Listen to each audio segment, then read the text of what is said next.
എൻ്റെ വീട്ടിൽ ട്രൈ ചെയ്യുന്ന ഒരു സിമ്പിളായിട്ടുള്ള ചെമ്മീൻ ബിരിയാണി റെസിപ്പി ആയിട്ടാണ് ഇന്ന് വന്നിരിക്കുന്നത്. ഹായ് ഹലോ, ഇറ്റ്സ് മീ മേഘ. ആദ്യം തന്നെ ഞാൻ വേണ്ട ഇൻഗ്രീഡിയൻസ് ഒക്കെ കട്ട് ചെയ്തിട്ട് എടുത്ത് വെക്കുന്നുണ്ട്. പിന്നീട് ഇതാ നമ്മുടെ ചെമ്മീനിലോട്ട് മുളക് പൊടി, മഞ്ഞൾപ്പൊടി, ഉപ്പ്, നാരങ്ങാനീര് ഇത്രയും ചേർത്ത് നന്നായിട്ടൊന്ന് പുരട്ടിയതിന് ശേഷം കുറച്ച് സമയം ഇതൊന്ന് മാറ്റി വെക്കാം.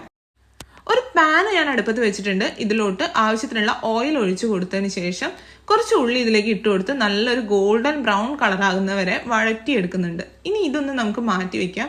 ഇതേ പാനിലോട്ട് പട്ട, ഗ്രാമ്പു, ഏലക്ക ഇത്രയും ഇട്ട് കൊടുത്ത് ബിരിയാണി റൈസും കൂടെ ഇട്ട് കൊടുത്തതിന് ശേഷം നന്നായിട്ട് ഇളക്കി യോജിപ്പിച്ച് കൊടുക്കാം.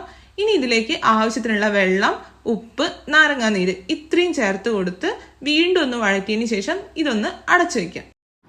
റൈസ് റെഡിയായി വരുമ്പോഴേക്കും നമുക്ക് നേരത്തെ മസാല തേച്ച് മാറ്റി വെച്ചിട്ടുണ്ടായിരുന്ന ചെമ്മീൻ ഒന്ന് ഫ്രൈ ചെയ്തെടുക്കാം. അതിനായിട്ട് ഞാനൊരു പാൻ അടുപ്പത്ത് വെച്ചിട്ട് ആവശ്യത്തിനുള്ള ഓയിൽ ഒഴിച്ചു കൊടുക്കുന്നുണ്ട്. ഇതിലോട്ട് നമ്മൾ ചെമ്മീൻ ഇട്ട് കൊടുക്കുകയാണ്. ചെമ്മീൻ ഒന്ന് ഷാലോ ഫ്രൈ ചെയ്ത് നമുക്ക് മാറ്റി വെക്കാം. പിന്നെ മസാല റെഡിയാക്കാനായിട്ട് ഞാനൊരു പാൻ ചൂടാക്കി അതിലേക്ക് ആവശ്യത്തിനുള്ള നെയ്യ് ഇട്ട് കൊടുക്കുന്നുണ്ട്. ഇതിലോട്ട് ഉള്ളി ഇട്ട് കൊടുത്തതിന് ശേഷം നന്നായിട്ട് വഴറ്റിയെടുക്കുക. ഇതൊന്ന് വഴണ്ടി വരുമ്പോൾ ഇതിലേക്ക് ഇഞ്ചി, വെളുത്തുള്ളി, പച്ചമുളക് ചതച്ചതും കൂടെ ആഡ് ചെയ്ത് കൊടുക്കുന്നുണ്ട്. ഈ ഒരു സമയത്ത് ഞാൻ ഇതിൽ കുറച്ച് ഉപ്പും കൂടെ ചേർത്തിട്ടുണ്ടായിരുന്നു. നന്നായിട്ട് പച്ചമണം മാറുന്ന വരെ ഒന്ന് വഴറ്റി കൊടുക്കാം. ഇതിലേക്ക് ഞാൻ ആവശ്യമുള്ള മുളക് പൊടി, മഞ്ഞൾപ്പൊടി, ഗരം മസാല, കുരുമുളക് ഇത്രയും ഇട്ട് കൊടുക്കുന്നുണ്ട്. ഞാൻ വളരെ കുറഞ്ഞ അളവിലാണ് കേട്ടോ ഈ മസാലകളൊക്കെ ആഡ് ചെയ്ത് കൊടുത്തിരിക്കുന്നത്. ഇനി ഇതിലോട്ട് തക്കാളി, പുതിന, മല്ലിച്ചപ്പ് ഇത്രയും ഇട്ട് കൊടുത്തതിന് ശേഷം നന്നായിട്ടൊന്ന് വഴറ്റിയെടുക്കാം. ഇത് നന്നായിട്ട് വഴണ്ടി വരുമ്പോൾ ഇതിലോട്ട് നമ്മൾ നേരത്തെ റെഡിയാക്കി വെച്ചിരിക്കുന്ന ചെമ്മീനും കൂടെ ആഡ് ചെയ്ത് കൊടുക്കുകയാണ്. വീണ്ടും കുറച്ച് മല്ലിയില വെതറിയതിന് ശേഷം ഇത് അടച്ചു വെച്ച് ഞാനൊരു 10 മിനിറ്റ് കുക്ക് ചെയ്തെടുക്കുന്നുണ്ട്.